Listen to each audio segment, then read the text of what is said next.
Hezbollah prévient, Israël ne sera bientôt plus habitable. Au moins 24 morts, des centaines de blessés depuis vendredi. En Iran, 224 tués et des milliers de blessés. Mais l'État hébreu est déterminé à faire tomber le régime, quoi qu'il en coûte. L'armée israélienne demande ce soir aux habitants d'évacuer une partie de Téhéran, la capitale. Dans sa ligne de mire, le guide suprême Ali Khamenei. Trump s'est pour l'instant opposé à son élimination, mais jusqu'à quand? Autre cible, le programme nucléaire iranien. Pour empêcher Téhéran d'avoir la bombe atomique, il faudrait détruire les sites de Natanz et Fordo, deux forteresses stratégiques bien enfouies. Quelles sont les armes qu'Israël pourrait obtenir pour les atteindre? C'est ce que nous verrons, carte et images à l'appui, avec le colonel Goya. Désormais, l'Iran menace de frapper tous les pays considérés comme des alliés d'Israël. Jean-Noël Barrot, notre ministre des Affaires étrangères, avertit: les missiles iraniens peuvent atteindre la France. Israël-Iran vers une guerre totale, c'est la question du grand dossier ce soir. Nous sommes en direct avec nos envoyés spéciaux et correspondants en Israël et en Iran. Thomas Misraki à Tel Aviv avec Thibaut Bruck et Siavosh Ghazi à Téhéran. On va rejoindre tout de suite Thomas Misraki. On voit que Israël et Iran se rendent. Effectivement, et nous nous trouvons à Tel Aviv. C'est le poumon de cet État d'Israël, 480 000 habitants, et visé par les missiles iraniens depuis quelques jours désormais. Avec Thibaut Bruck, on va vous montrer les résultats d'une des frappes qui a touché cette ville. Ça s'est passé il y a quelques heures à peine. C'était ce matin dans ce quartier de Tel Aviv. Ici, 4 personnes sont mortes. Je vais demander à Thibaut de vous montrer l'impact précis du missile au 2e étage de cet immeuble.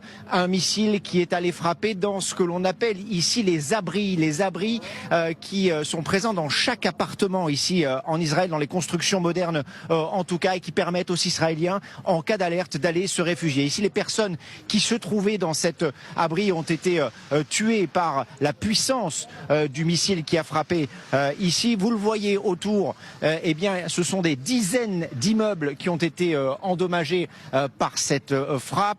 Derrière nous, il y a un parking sur lequel, évidemment, tous les véhicules aussi ont été endommagés par cette frappe. Mais malgré cette pression des missiles iraniens ici en Israël et à Tel Aviv, eh bien, toutes les personnes à qui nous avons pu parler depuis que nous sommes arrivés ici à la mi-journée nous disent toute la même chose. Ce qui se passe ici, c'est une riposte logique de l'Iran, mais ce qu'Israël a fait en allant bombarder l'Iran était nécessaire parce que l'Iran allait se doter de l'arme nucléaire et qu'il fallait empêcher Téhéran d'avoir cette arme nucléaire qui aurait permis à l'Iran de détruire l'ensemble de ce pays où nous nous trouvons aujourd'hui. Israël, donc, qui vit désormais au rythme des alertes. La première que nous avons vécue quelques minutes seulement après avoir mis le pied dans l'État hébreu aux alentours de midi. Et ce soir, Tel Aviv, comme l'ensemble du pays, se prépare à de nouvelles frappes. Merci beaucoup Thomas Misraki d'être en direct dans le grand dossier. Israël est sous le feu des missiles iraniens dès ce matin en réponse aux frappes qui ont éteint l'Iran pour la 4e nuit consécutive. 10% des missiles ont visé la population. Regardez la violence de l'impact de ces missiles dans la banlieue de Tel Aviv. Des quartiers entiers ont été endommagés. Évidemment, ces frappes ont également fait des morts. Est-ce le prix à payer dans cette guerre contre l'Iran? Écoutons le chef d'état-major de l'armée israélienne. Comme je vous l'ai dit dès le début, il y aura des moments difficiles. Nous sommes au cœur d'un défi qui ne ressemble pas à ceux auxquels nous avons été confrontés par le passé. Nous savions qu'il y aura un prix à payer et c'est pourquoi nous avons agi maintenant, avant qu'il ne soit trop tard. L'armée israélienne demande désormais aux Iraniens d'évacuer une partie de Téhéran. Colonel, chaque jour, on franchit un nouveau cran dans la riposte.